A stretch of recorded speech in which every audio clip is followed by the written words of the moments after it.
समय में यत्र तत्र समस्त शिव भक्त भगवान शंकर का अर्चन करते हैं, पूजन करते हैं। वैसे तो लोग मुझसे पूछते हैं, महाराज शिव जी का पूजन किस दिन करना चाहिए?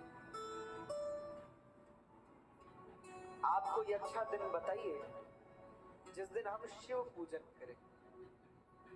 तो मैं सबसे एक ही निवेदन करता हूं कि ये प्रश्न ही गलत है कि किस दिन शिव जी का पूजन करें, कोई अच्छा दिन बताओ।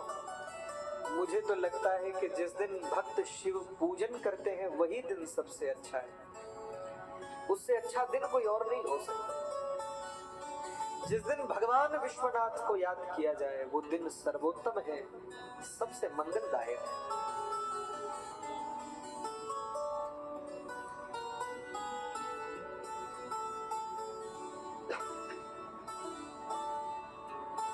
तो आज इस मंगलमय दिन में, अच्छा मंगलमय दिन भी है क्योंकि शिव कथा शुरू हो रही है और मंगलवार भी है, तो फिर मंगल में भी मंगल हो गए।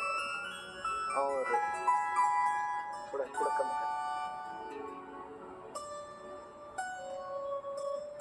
इस मंगलमय वेला से आप और हम भगवान की कथा को शुरू करने जा रहे हैं, प्रारंभ करने जा रहे हैं।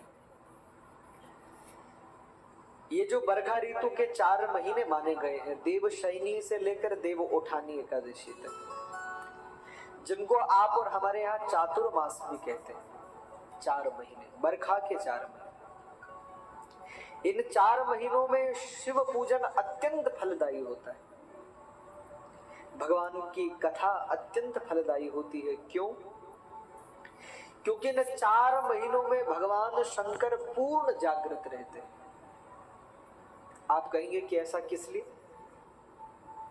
अच्छा, इन 4 महीनों में जो कोई भगवान शंकर का पूजन करता है, अर्चन करता है, उनकी कथा का श्रवण करता है, उसको सहस्त्रों गुना फल की प्राप्ति होती है। उसकी संपूर्ण मनोकामनाओं को भगवान शंकर पूर्ण करते हैं। क्यों? इसके पीछे भी एक कारण है। एक छोटी सी कथा है, वो कथा मैं आप सब लोगों को सुनाऊं। यहाँ शिव पुराण में तो नहीं है, लेकिन इस प्रसंग की पूर्ति के लिए सुना रहा हूं। आप सब लोगों ने कथा सुनी होगी कि एक बार एक असुरों में राजा हुए, उनका नाम था राजा बलि। उनके पिता का नाम था महाराज विरोचन।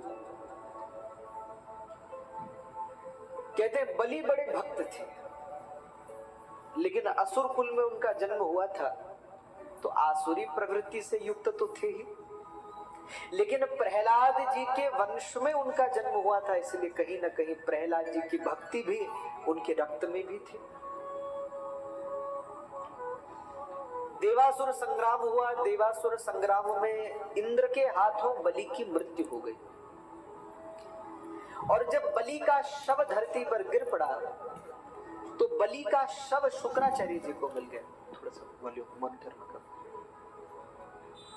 बलि का जो शव है वो शुक्राचार्य जी को मिल गया। तो शुक्राचार्य जी के पास आगे भी आप शिव पुराण में कथा सुनेंगे, भगवान शंकर के द्वारा मृत संजीवनी विद्या का ज्ञान शुक्राचार्य जी को दिया हुआ है। उनके अंदर ये क्षमता है भगवान शिव की कृपा से कि वो मृतक को भी जीवित कर सकते हैं। ये थोड़ा सा टॉप में भी आवाज लाउड हो रहा है काफी, थोड़ा कम करिए। भगवान शंकर की उन पर ऐसी कृपा है कि वो मृतक को भी जीवित कर सकते हैं। इस विद्या का नाम है मृत संजीवनी विद्या। बहुत ध्यान से सुनिए। तो शुक्राचार्य जी ने अपने तपोबल से, अपनी मृत संजीवनी विद्या के प्रभाव से राजा बलि को पुनर्जीवित किया, और राजा बलि जब पुनः जीवंत हुए तो वो शुक्राचार्य जी की सेवा में लग गए, गुरु सेवा में लग गए, गुरु सेवा में लग गए, ब्राह्मण सेवा में लग गए, संत सेवा में लग गए।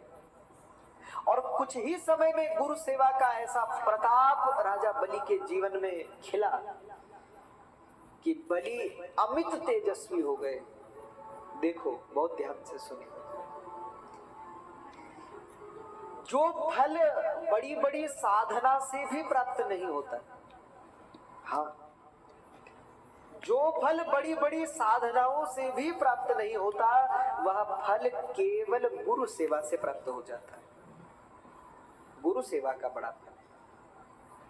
तो बलि ने कोई बहुत बड़े साधन, जप तप योग विद्या होम इत्यादि नहीं किया, केवल निश्चल भाव से शुक्राचार्य जी की सेवा की, गुरु जी की सेवा की। और शुक्राचार्य जी के आशीर्वाद से बलि बड़े बलवान हो गए, अमित तेजस्वी हो गए, अमित पराक्रमी हो गए।